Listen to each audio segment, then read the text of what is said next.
بھڑکتی ہوئی آگ میں داخل ہونے سے قبل حضرت خلیل اللہ کے چہرے کے تیور دیدنی تھے. چہرے پہ کوئی گھبراہٹ نہیں تھی کہ مجھے آگ میں ڈال دیا جائے گا اور میں جل کے راکھ ہو جاؤں گا. وہ اس نشہ محبت میں تھے کہ یہ جو کچھ ہو رہا ہے میرے رب کے نام پہ ہو رہا ہے.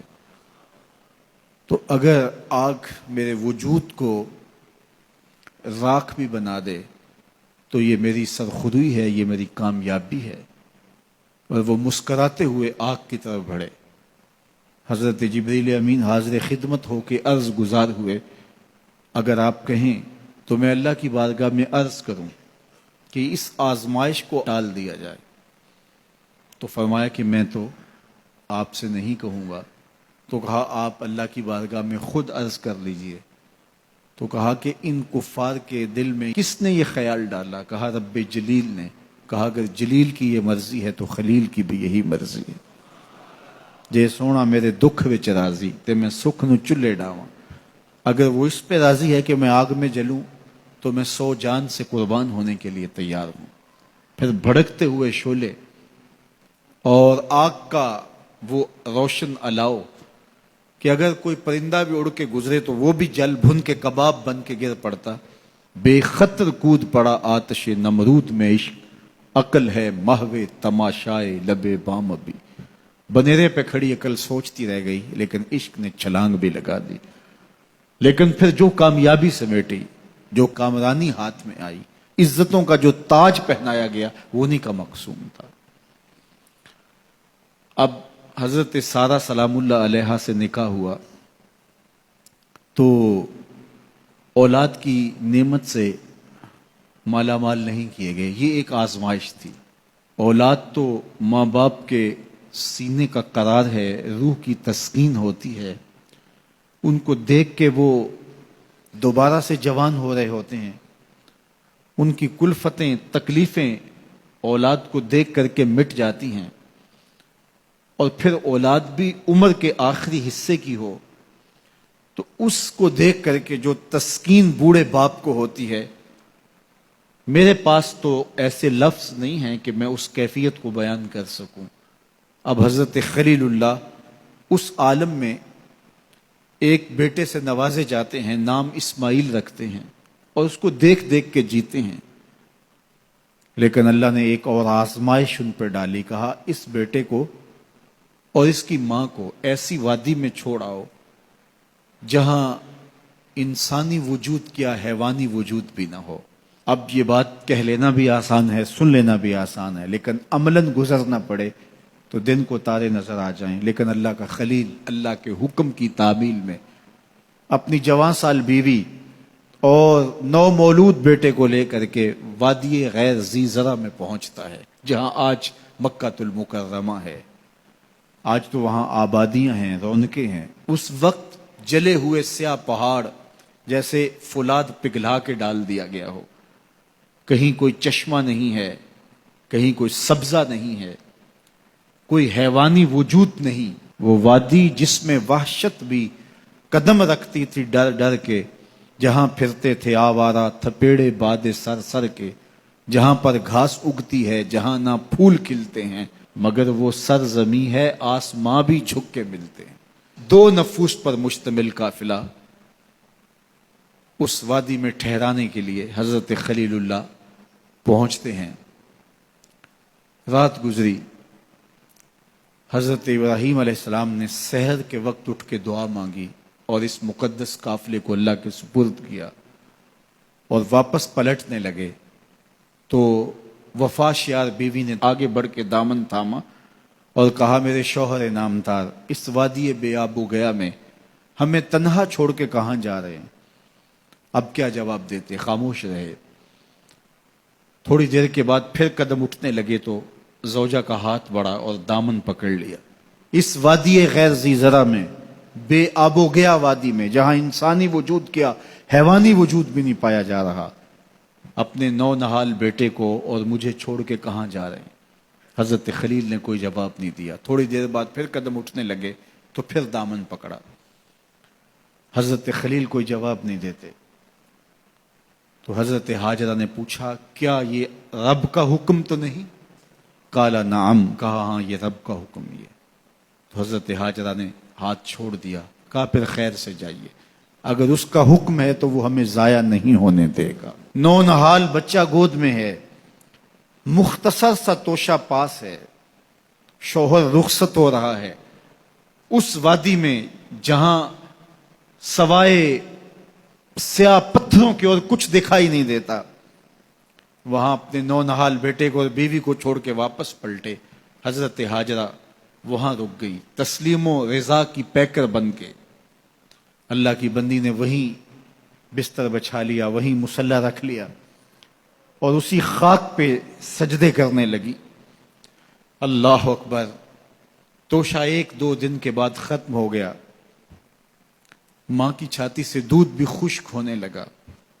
نونہال دودھ سے تڑپا تو ماں کے کلیجے کو ہاتھ پڑا، بیٹے کے لیے پانی کی تلاش میں نکلی، ایک پتھر کی اوٹ میں فرزند کو لٹایا اور خود جبل صفا پہ گئیں اور اطراف میں دیکھا کہ کہیں کوئی پرندے اڑتے دکھائی دیں اور اس نشان پہ پہنچوں اور کچھ پانی اپنے بیٹے کے لیے لے کر آؤں، لیکن چاروں طرف نظر گھمائی اور دیکھا کہ کہیں کوئی آثار دکھائی نہیں دے رہے۔ وہاں سے پھر مروہ کی جانب آئیں، راستے میں نشیبی جگہ تھی جہاں اپنے منمونے بیٹے کا چہرہ دکھائی نہیں دے رہا تھا، بھاگ کر کے گزری۔ پھر کوہ مروہ پہ پہنچتی ہیں اور اطراف میں دیکھا، چاروں طرف نظر گھمائی کہ کہیں کوئی پرندے اڑتے دکھائی دیں اور میں اس نشان پہ پہنچ کے بیٹے کے لیے پانی لے کر آؤں، اس کے کام و دہن میں کچھ قطرے ٹپکاؤں تاکہ زندگی کی حرارت باقی رہے، لیکن وہاں بھی دیکھا کچھ نظر نہیں آیا۔ صفا پہ دیکھ لیا تھا، مروہ پہ بھی دیکھ لیا، مایوس ہو کے کھڑی ہو جاتی، لیکن ممتا کی بے چینیاں، ممتا کا اضطراب، ممتا کا التہاب، اس کا پیچ و تاب اس کو رکنے نہیں دیتا۔ ماں پلٹ کے پھر صفا پہ آتی ہے اور نظر گھما کر کے دیکھتی ہے کہ کوئی آثار دکھائی دیں، لیکن کچھ نظر نہیں آتا، تو پھر ماں دوبارہ پلٹ کے مروہ پہ جاتی، نشیبی جگہ سے دوڑ کے ماں گزرتی ہے۔ آج کا صفا مروہ نہیں تھا جہاں سنگے مرمر لگے اور اے سی چل رہے ہیں، یہ ایک سنگلاخ پہاڑوں کے دامن میں سخت اور صعوبت بڑا سفر تھا، اور ایک خاتون جو پیاس سے نڈھال ہے، بھوک سے بے چین ہے اور بیٹے کا دکھ کلیجے پہ لیا ہے، اور سامنے پتھر کی اوٹ میں اس کے سائے کے اندر تڑپتا ہوا بیٹا اس کی نگاہوں کے سامنے ہے۔ ماں پھر مروہ پہ پہنچتی ہے، دیکھتی ہے کہ وہاں بھی کوئی آثار نمودار نہیں ہوتے، لیکن بے چینی، بے قراری، التہاب، پیچ و تاب، اضطراب، بے چینیاں ماں کو پھر صفا پہ لے آتی ہیں۔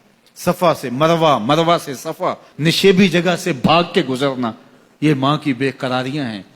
جب ماں 7ویں چکر میں مروہ پہ پہنچتی ہے تو ادھر دیکھا کہ بیٹا ایڑیاں رگڑ رہا ہے، تو بیٹے کے ایڑیاں رگڑنے سے ماں کا دل دھک کر کے بیٹھ جاتا ہے کہ بیٹا زندگی کی آخری ہچکیاں لے رہا ہے۔ ماں تھی، تھکی ہوئی ماں، 7 چکر لگا چکی ہے، پیاس سے چور اور بھوک سے تڑپتی ہوئی ماں ممتا سے مجبور ہو کے وہاں سے دوڑی کہ میں آخری لمحے اپنے بیٹے کو اپنے سینے سے چمٹا لوں، اس کے چہرے کی بلائیں لوں۔ ماں جب قریب آئی تو منظر بدلا ہوا تھا۔ کیا دیکھا کہ معصوم ایڑیاں رگڑ رہا ہے اور پانی کا چشمہ طواف کر رہا ہے، پاؤں سے پانی پھوٹ رہا ہے اور پانی بہہ کے پھیلنا چاہ رہا ہے، تو جلدی سے منڈیر کرتے ہو کہا زمزم رک جا، رک جا۔ فرمایا حضور نے کہ اللہ بھلا کرے سیدہ حاجرہ کا، اگر وہ زمزم کہہ کے پانی کو روکتی نا تو یہ پوری روئے زمین پہ پھیل جاتا۔ اب اللہ تعالیٰ نے پانی کا اہتمام کر دیا، اور یہ چشمہ جو حضرت اسماعیل کے قدموں کا فیضان ہے، قیامت تک کے لیے فیض بانٹ رہا ہے۔ ہزاروں سال ہو گئے، لوگ وہاں بھی پیتے ہیں اور اپنے اپنے ممالک کے اندر بھی یہاں سے بھر کے لے جاتے ہیں، لیکن یہ چشمہ کبھی بھی خشک نہیں ہوا، اور اس کا پانی لوگوں کو آج بھی فیض دے رہا ہے، اور یہ دوا بھی ہے، شفا بھی ہے، غذا بھی ہے۔ یہ پانی جو ہے وہ نور و نکھت سے مالا مال ہے، اور یہ حضرت سیدنا اسماعیل کے قدموں کی سوغات ہے۔ کائنات کا کوئی مشروب اس پانی کی عظمتوں کو چھو بھی نہیں سکتا، اس لیے کہ اس نے ایک پیغمبر کے بوسے لیے، ایک پیغمبر کے قدم چومے ہیں۔